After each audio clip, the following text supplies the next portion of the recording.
আসসালামু আলাইকুম প্রিয় দর্শক, আজকে আমি দেখাবো চায়নার হেনান প্রদেশের অন্যতম পর্যটন কেন্দ্র।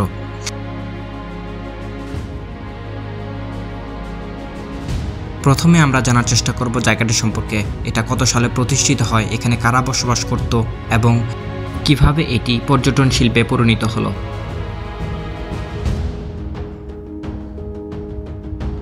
তো বন্ধুরা, ভিডিওটি দেখার ফাঁকে ফাঁকে আমরা এই জায়গা সম্পর্কে জানার চেষ্টা করব। প্রাচীনকালীন রাজধানীগুলোর মধ্যে এটি একটি অন্যতম রাজধানী ছিল, যার পরিচয় আজও কাইফাং ব্যবহার করে আসছেন।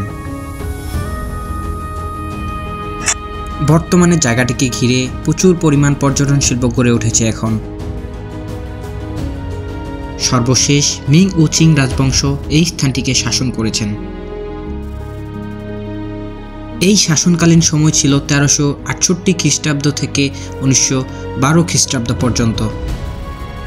এই স্থাপত্যগুলো একবার দেখলেই বোঝা যায় যে এগুলো প্রাচীনকালীন স্থাপত্য। বেশ কয়েকবার জায়গাটিকে নতুন রূপ দেয়া হলেও যেন সেই পুরাতন রূপ এখনও রয়ে গেছে। সেই প্রত্যেকটা ইট, প্রত্যেকটা দেওয়াল এবং এই প্রত্যেকটা নির্মাণ শিল্পের সঙ্গে।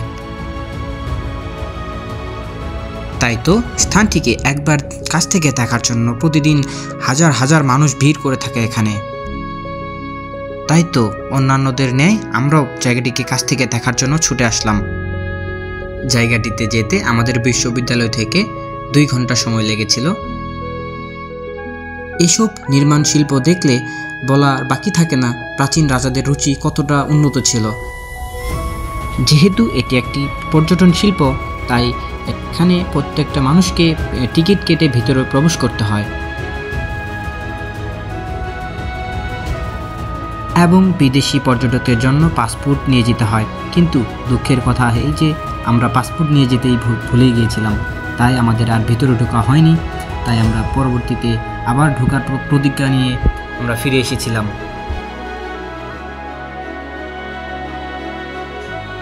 তারপরেও আমরা হতাশ না হয়ে জায়গাটিকে দেখার জন্য আমরা রাস্তা দিয়ে হাঁটা শুরু দেই।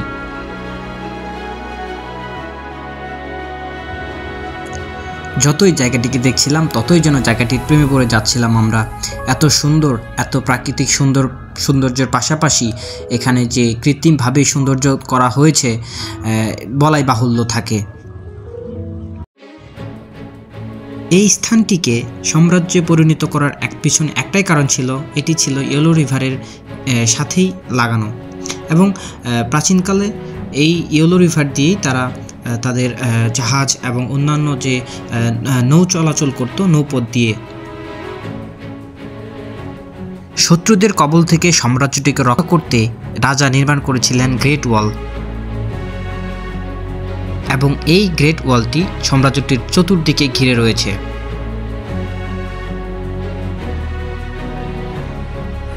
জায়গাটির মধ্যে ঘুরতে ঘুরতে আমরা যেন সেই প্রাচীনকালে চলে গিয়েছিলাম।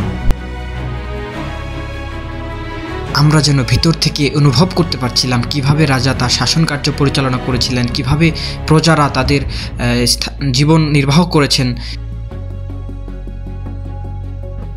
এখানে আসলে অনুভব হয় যেন সেই প্রাচীনকালীন সময়গুলো এখনও বেঁচে রয়েছে।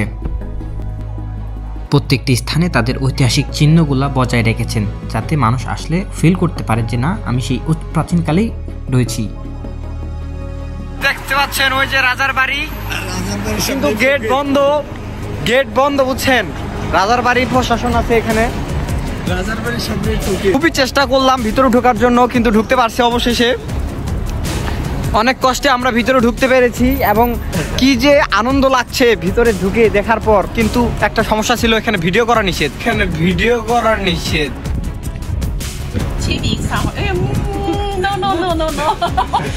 তো অবশেষে আমরা আমাদের কাঙ্ক্ষিত স্থানে পৌঁছাতে পেরে অনেক খুশি ছিলাম। তো অবশেষে আমাদের বিদায় নেওয়ার সময় হয়ে গেল। তো আজকে এই পর্যন্তই জানানোর ছিল। দেখা হবে অন্য নতুন কোনো ভিডিওতে। আল্লাহ হাফেজ।